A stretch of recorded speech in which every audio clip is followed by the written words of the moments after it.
Olá, uma boa tarde. Os portugueses vão eleger o próximo governo legislativo. Espera-se para os próximos 4 anos, no dia 18.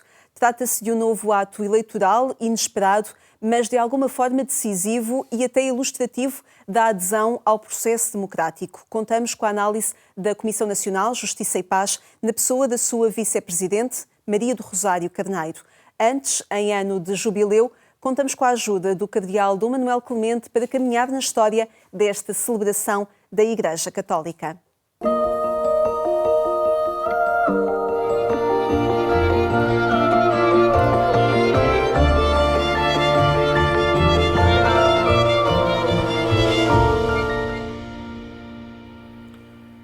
Avançamos na história de cada ano jubilar, agora para meados do século XX e, como sempre, guiados por Dom Manuel Clemente. Muito boa tarde. Boa tarde, Paulo. Obrigado por estar connosco uma vez mais neste percurso pela história dos jubileus, como dizia, de facto, agora em meados do século XX.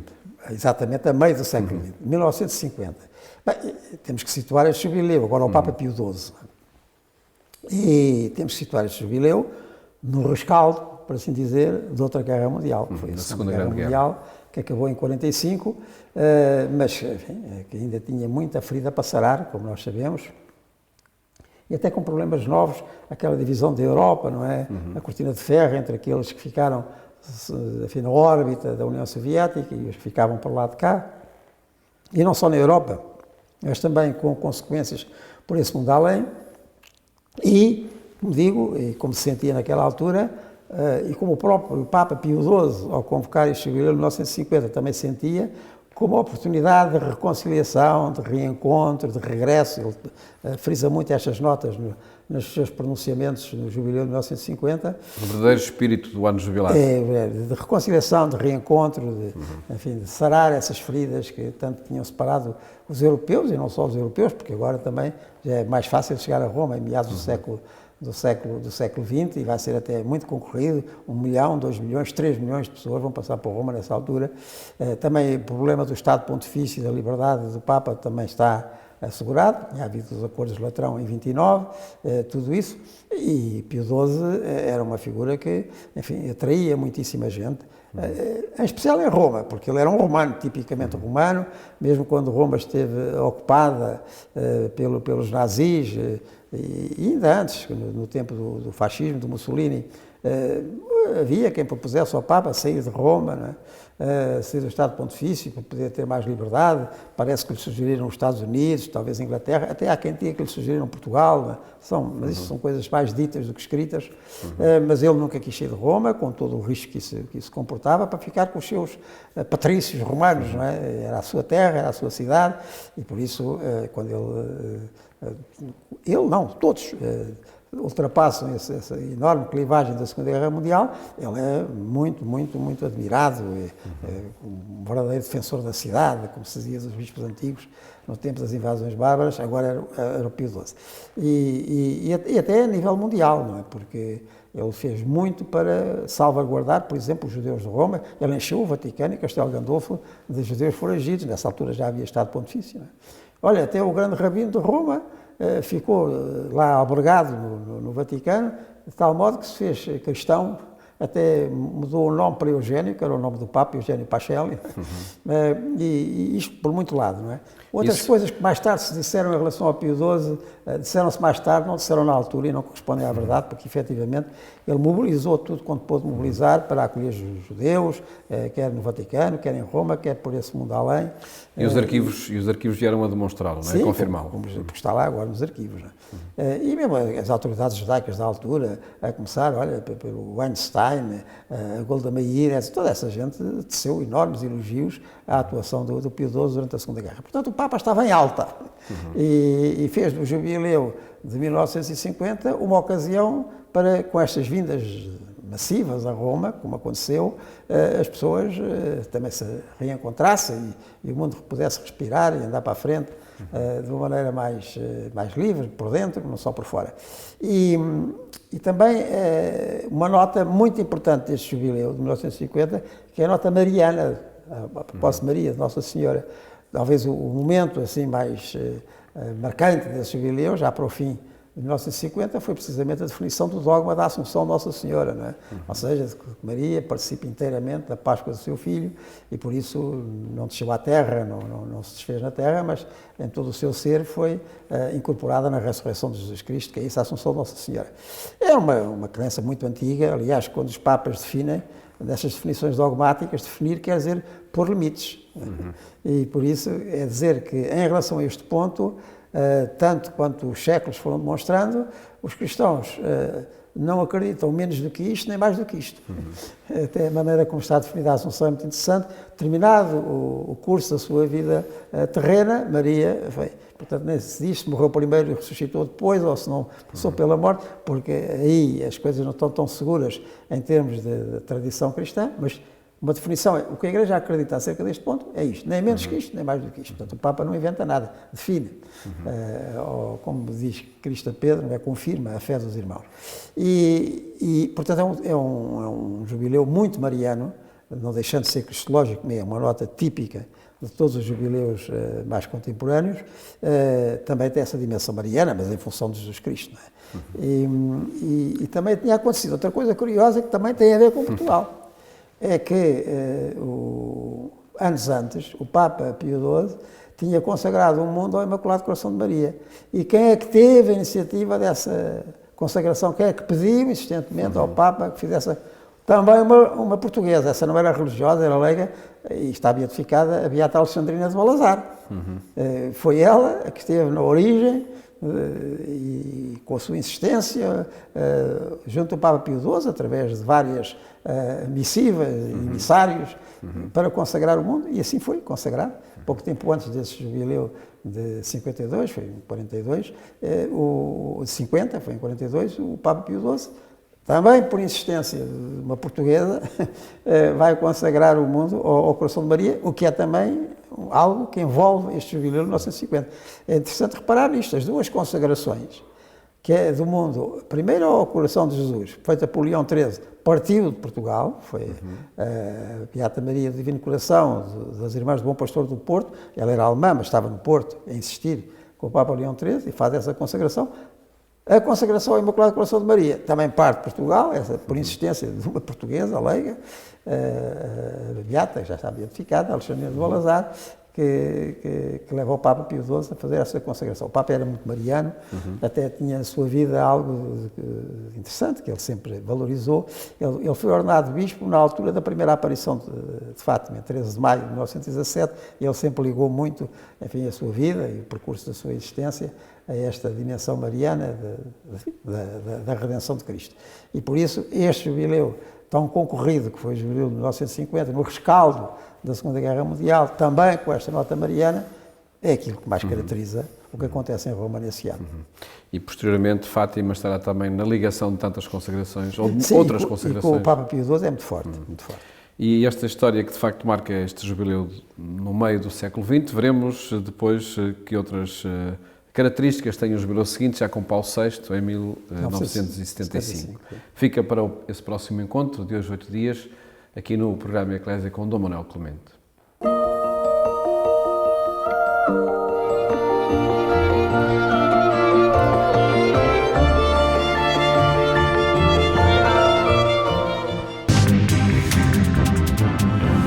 Igrejas Orientais no Vaticano para celebrar o jubileu e ouvir do Papa novo apelo à paz. Foi dos primeiros encontros do pontificado de Leão XIV para valorizar a variedade das origens e da história das igrejas orientais que quiseram celebrar em conjunto o jubileu no Vaticano. Uma ocasião para lembrar territórios e povos em guerra, onde muitas igrejas estão implantadas, e para reafirmar o apelo à paz. É vero, dalla Terra Santa all'Ucraina, dal Libano alla Síria,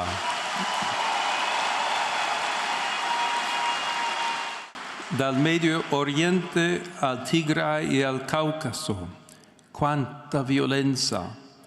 E su tutto questo orrore, sui massacri di tante giovani vite che dovrebbero provocare sdegno, perché in nome della conquista militare a morire sono le persone, si staglia un appello, non tanto quello del Papa, ma di Cristo, che ripete: pace a voi. Uma causa do pontificado do Papa Leão XIV que em cada dia insiste na paz que se fundamente na reconciliação, no perdão e na capacidade de recomeçar. Preghiamo per questa pace che è riconciliazione, perdono, coraggio di voltare pagina e ricominciare. Perché questa pace si diffonda, io impiegherò ogni sforzo. La Santa Sede è a disposizione perché i nemici si incontrino e si guardino negli occhi, perché ai popoli sia restituita una speranza e sia ridata la dignità che meritano, la dignità della pace. Convicção do Papa que dirige apelos diretos aos responsáveis pelos povos. I popoli vogliono la pace e io, col cuore in mano, dico ai responsabili dei popoli: incontriamoci, dialoghiamo, negoziamo. La guerra non è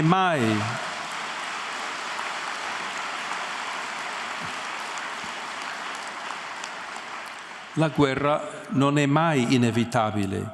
Le armi possono e devono tacere, perché non risolvono i problemi ma li aumentano, perché passerà alla storia chi seminerà pace, non chi mieterà vittime, perché gli altri non sono anzitutto nemici, ma esseri umani, non cattivi da odiare, ma persone con cui parlare. Rifugiamo le visioni manichee tipiche delle narrazioni violente che dividono il mondo em buoni e cattivi. Num encontro com responsáveis pelas igrejas orientais, Leão XIV lembrou os que têm de sair das suas terras por causa da guerra e das perseguições, da instabilidade e da pobreza, fixando-se no Ocidente, alertando para a possível perda do seu património, nomeadamente litúrgico. Accogliamo l'appello a custodire e promuovere l'Oriente cristiano, soprattutto nella diaspora. Qui, oltre ad erigere, dove è possibile e opportuno, delle circoscrizioni orientali, occorre sensibilizzare i latini. In questo senso, chiedo al Dicastero per le Chiese orientali, che ringrazio per il suo lavoro, di aiutarmi a definire principi, norme, linee guida attraverso cui i pastori latini possano concretamente sostenere i cattolici orientali della diaspora e a preservare le loro tradizioni viventi, ad arricchire con la loro specificità il contesto in cui vivono. Na celebração jubilar, o Papa sublinhou o valor das tradições e espiritualidades das igrejas orientais antigas e sempre novas, referindo que são medicinais para o mundo católico. Esta e outras notícias estão disponíveis em agência.eclesia.pt. Falamos agora sobre as eleições do próximo dia 18 com Maria do Rosário Carneiro, vice-presidente da Comissão Nacional Justiça e Paz. Olá, boa tarde. Olá, obrigada boa tarde. por estar na nossa companhia. Remetia-me à nota que a Comissão Nacional Justiça e Paz escreveu e publicada no início deste mês de março, onde apelava aos partidos políticos para que, estou a citar, as propostas presentes ultrapassassem o imediato, os conflitos conjunturais e pudessem ser verdadeiros, assumir verdadeiros, honestos e viáveis compromissos. Pedia-lhe, a partir deste repto, desta nota que a Comissão escreveu e olhando para a campanha que tem estado a decorrer e que amanhã concretamente termina, isto tem sido possível? Estes reptos verdadeiros, honestos, viáveis? É um pouco difícil fazer essa análise porque tem sido uma campanha muito ruidosa. Diferente de anteriores? Não particularmente diferente, mas em cada campanha há um acréscimo tecnológico, comunicacional, que vai alterando significativamente as coisas e, contrariamente àquilo que seria expectável e desejável, que seria uma melhoria da informação e da transmissão das mensagens e, consequentemente, um maior esclarecimento, temos mais ruído. Há há muitas ações, há muito acompanhamento, há muita repetição de notícias, há muito comentário e tudo isto não ajuda a uma clara e objetiva transmissão de informação. Fica por saber se está mesmo a ultrapassar o conjuntural e fica mesmo por saber se as propostas que estão a ser apresentadas, em algumas circunstâncias, serão mesmo viáveis, serão possíveis. E tudo isto não fica muito claro porque no próprio domínio depois comunicacional, do comentário, da informação, da análise, fica tudo muito confuso e pouco esclarecedor. Será justo as pessoas sentirem que os seus temas da vida diária, da pobreza, da dificuldade da habitação, até dos transportes públicos, ainda recentemente muitas pessoas falavam da dificuldade que a greve nos comboios estava a causar nas suas vidas e percebemos que isso entra na campanha eleitoral muitas vezes mais como ruído do que na procura de uma solução. É justo as pessoas dizerem que não sentem a sua vida retratada nesta campanha eleitoral? Elas sentem-na retratada, ou diria eu, que eventualmente nós sentimos a vida retratada porque os temas são abordados. Mas não são abordados de uma forma tão esclarecedora quanto seria necessário. Isso também é um fruto deste tempo que vivemos, que é muito curto. Os ciclos políticos estão a tornar-se cada vez mais curtos, o que faz com que uma pressão do imediatismo de apresentar ideias muito rápidas de serem concretizadas. E não é isso que se pede. Não é isso que se pede à governação, nem à política, nem ao desenvolvimento de um país. É necessário pensar mais longe do que este imediatismo de ciclos políticos tão curtos. E estes ciclos políticos, na leitura social também do que isso pode significar, apela a um trabalho conjunto de diferentes forças partidárias? Podemos perceber na leitura que se faz da participação no ato eleitoral ou na não participação no ato eleitoral, pode-se perceber uma vontade de um compromisso alargado e de resistências para que isso venha a acontecer? Não sei se consegue perceber tanta coisa. O que seria mesmo muito importante é que houvesse como que um tempo de silêncio e de acalmia para que nos pudéssemos ouvir para além de todo o ruído de questões que são conjunturais. E é nesse aspecto que as pessoas podem não se sentir tão retratadas. Não é tanto porque os temas não sejam abordados, talvez não com uma hierarquia que fosse aquela que seria expectável se o objetivo concreto e claro fosse o de combater ativa e prioritariamente a pobreza, de promover a inclusão, mas os temas são abordados. Só que a voracidade com que as questões são tratadas não é tão apaziguadora no sentido das pessoas se sentirem retratadas, mas os problemas estão lá e são transmitidos e veiculados por todas as forças políticas. Não será tanto por aí, será também porque também vivemos num tempo em que há cansaço e há indiferença e há uma perda de sentido de pertença comum. Eu penso sempre que sempre que se fala em participação política e no envolvimento das forças políticas, lembro-me sempre de uma belíssima frase que foi dita pela primeira vez pelo Papa Pio XII e depois foi repetida e citada pelo Papa Paulo VI, pelo Bento XVI, por Francisco, que a política é a forma mais perfeita da caridade. E é nesse sentido que a Comissão apela a esta participação, este recuperar do sentido de servir. E olha para este tempo como um tempo de oportunidade. Como um tempo de oportunidade. E é este apelo que é feito para eleitores e para eleitos, porque a responsabilidade é partilhada. Porque um voto é um ato político que se esgota naquele momento, mas que tem repercussões imensas. E é o resultado de uma reflexão imensa de ambas as partes. Não há muito mais responsáveis do que outros. Uns têm a capacidade da decisão, mas os eleitores também têm-na, de uma outra forma, não é?